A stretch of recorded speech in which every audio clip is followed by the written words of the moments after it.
Okay, so this story, it's tough. Yeah. It's a really tough one to hear, but it's important. All right. We gotta talk about it. So we're diving into this story of a 6-month-old baby Yeah. severely injured by rats Oh, God. while his father was asleep downstairs. Oh, wow. And this isn't just a shocking headline. It brings up a lot of questions about neglect and responsibility. Right. And how we as a society can do better. Yeah. So our source material for this deep dive is an article from September 2023. It's called "Horrific Moment. Dad Admitted His Son Was Getting Eaten by Rats as He Slept." Oh, geez. So yeah, prepare yourself. The details are really graphic. Yeah, it's truly a heartbreaking case. And unfortunately, while this one made headlines, it's not as isolated Oh. as we'd like to think. Yeah, so let's unpack what happened here. Yeah. The article paints this horrifying picture. Okay, so it's the middle of the night. The father wakes up and he finds his baby covered in blood. Oh my gosh. And he thinks at first it's a nosebleed. Right. Then He sees the true extent of the injuries. Yeah. The baby had over 50 rat bites. Oh my God. His flesh was actually chewed off. Oh my God. This led to multiple finger amputations. Oh jeez. It's difficult to even imagine the pain that child endured. It's chilling. Oh. It really is. Yeah. And it makes you wonder, how does a home even reach this level of infestation? Right. The article describes this home as House of Horrors. Oh, wow. The father, David Schonabaum, he claimed that he'd been cleaning for his wife and fell asleep on the sofa. Okay. But there was old food in his room. Rats were seen regularly in the bathroom near the baby's sleeping area. Exactly. This wasn't just a one-time lapse in judgment. Yeah. The prosecutor's use of House of Horrors is really telling. Yeah. It points to a pattern of neglect, a disregard for basic living standards, Right. that put those children at risk. Yeah, and the legal system took this seriously. Yeah. Schonabaum was initially questioned and released, but later charged with 3 counts of child neglect. 1 for the injured baby and 2 for the other children living there. Right. What's fascinating here is that the charges didn't solely focus on the rat attack. Right. It speaks to a broader recognition that the environment itself was harmful. Absolutely. It highlights the legal system's evolving understanding of child neglect. It's not just about a single event.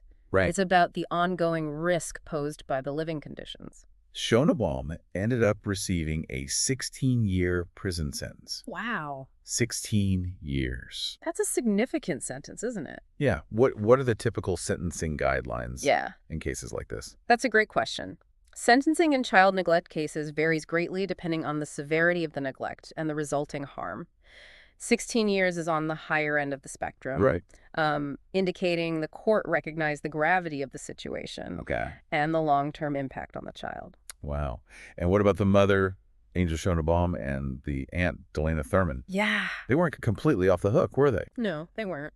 Angel took a plea deal, receiving probation and losing custody of her children. Oh, wow. Delana also received probation. These outcomes underscore a point we often miss. Responsibility in such cases isn't always singular. Right. While the father received the harshest sentence, Right. everyone involved had a degree of responsibility for those children's well-being. It's a stark reminder that this isn't just about one bad actor. Right. It's about a system of care that failed. And tragically, the impact on the baby is permanent. Oh. Authorities say he'll be disfigured for life. It's hard to even process that. Yeah, it is. It's really hard. And this brings up, I think, a crucial point. Neglect has lasting consequences. Right. Even if a child survives the immediate trauma, the physical and psychological scars can be profound. Think about the developmental milestones, miss the potential for long-term emotional and behavioral challenges. Yes, absolutely. It's heartbreaking. This whole case is deeply disturbing. But maybe this deep dive can be a catalyst for change. I hope so. What are some less obvious signs of neglect that people might miss? Things that neighbors, teachers, or family friends should be aware of? That's a crucial question. While extreme cases like this grab headlines, neglect often starts subtly. Right. It could be a child consistently showing up to school hungry or dirty, Yeah. unexplained injuries, or a pattern of withdrawal and fear. It's about being attuned to changes in a child's behavior and Oh, yeah. overall well-being. That's such a good point. We often think of neglect as something dramatic, Right. but it can be insidious. Absolutely. Right. This makes me think about personal responsibility. Yeah. How can we as individuals be more aware of potential neglect in our own communities? Yeah. What are some red flags we should be looking out for? It starts with being observant and informed. Educate yourself on the signs of neglect. Pay attention to the children in your community. Right. And if you see something that seems off, don't hesitate to reach out to the appropriate authorities or child protection services. Right. Early intervention can be life-changing. That's a powerful takeaway. Yeah. This case, while horrific, forces us to confront a difficult reality Yeah. and ask ourselves, how can we shift from reacting to tragedies to actively preventing them? It's a question worth pondering. It really is.